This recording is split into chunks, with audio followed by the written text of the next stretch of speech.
J'ai toujours adoré cette anecdote d'Yves Coppens qui racontait que, voulant étudier le comportement d'un chimpanzé face à un objet technique, il l'avait enfermé dans une pièce face au dispositif et se préparait avec un collègue à l'observer à travers un œilleton.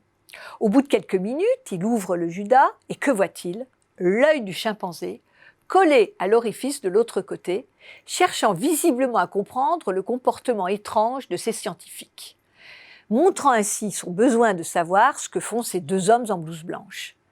Je ne sais pas si l'anecdote est vraie, et ce n'est pas grave tant elle est réjouissante. Elle renvoie au rôle que joue l'interaction dans nos comportements et particulièrement au poids de l'observation. Est-on regardé ou pas? Que fait l'autre? Que peut-on en apprendre? Qu'attend-on de nous? Nous sommes des êtres d'interaction. Le petit enfant le sait déjà quand il se fait un devoir de pleurer très fort si sa maman le regarde tomber de vélo, alors qu'il se relève très vite s'il est hors de son regard.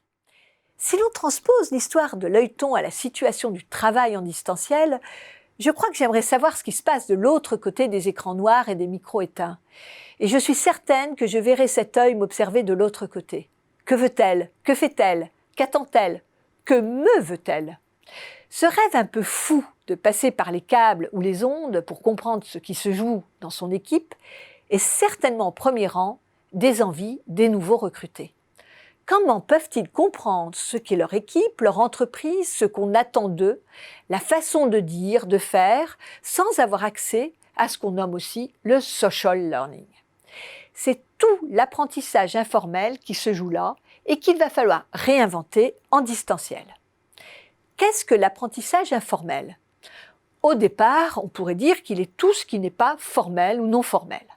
Alors, pour mémoire, l'apprentissage formel renvoie à tous les dispositifs de formation bien identifiés et qui se tiennent dans l'entreprise ou hors les murs et permettent d'avoir accès à des certifications ou des diplômes. Ces apprentissages ont un objectif d'acquisition, de développement de compétences ou de connaissances bien identifiés dans le plan de formation de l'entreprise. À ses côtés, il y a l'apprentissage non formel. Il n'est pas repéré en tant que tel, même s'il est intégré dans l'activité professionnelle. Il n'a pas d'objectif formalisé, pas de temps formellement dédié et pas de ressources allouées. Mais l'apprentissage non formel est guidé par une intention de la part de l'apprenant. Et le reste est l'informel. Il découle des activités, de la vie quotidienne, sans organisation ni structure précise. Il est même souvent inconscient de la part de l'apprenant.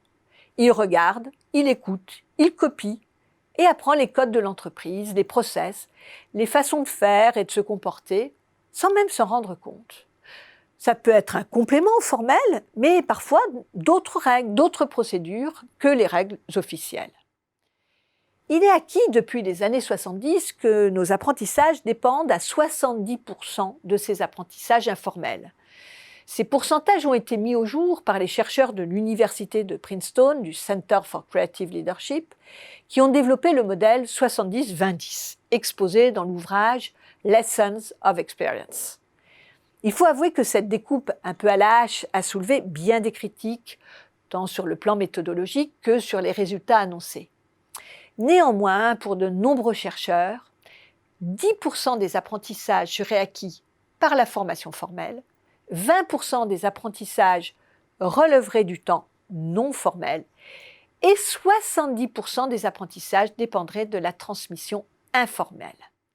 Une étude menée par la Josh Bersin Academy aux USA montre que les managers, tous secteurs confondus, considèrent que 80% des apprentissages professionnels sont issus d'interactions on the job, avec des collègues, des experts, des formateurs, mais non formalisés, non planifiés, non intentionnels. Sous cette hypothèse, avec le télétravail et le distanciel, ce sont donc 80 à 90% des apprentissages qui s'envolent. Excusez du peu. Si une équipe déjà formée et dont les membres se connaissent bien peut en souffrir, cette absence de l'informel due au distanciel pose le problème aigu de l'intégration des nouveaux arrivants dans une entreprise. Cela pointe aussi l'obligation de renouveler complètement les modalités de formation si le présentiel n'est plus la règle. Mais renouveler les modalités de transmission n'est pas forcément de rendre formel l'informel. On risquerait de tomber dans ce que le chercheur Jacques Perriot avait nommé le syndrome de la diligence, c'est-à-dire de se contenter de dupliquer sans réinventer. C'est ainsi que les premiers wagons de chemin de fer avaient la forme de diligence. C'est ainsi que nous avons transposé nos enseignements de la salle de classe à l'application Zoom sans véritablement modifier en profondeur nos façons de faire. C'est ainsi que nous continuons à travailler en dupliquant les méthodes et les comportements du bureau. Il faut savoir garder l'informel, réinventer ce quelque chose qui par définition est invisible et indéfinissable et dont les effets risquent de partir en fumée si on le formalise. Un sacré challenge, mais qui doit être au premier rang des priorités des dirigeants et des responsables RH.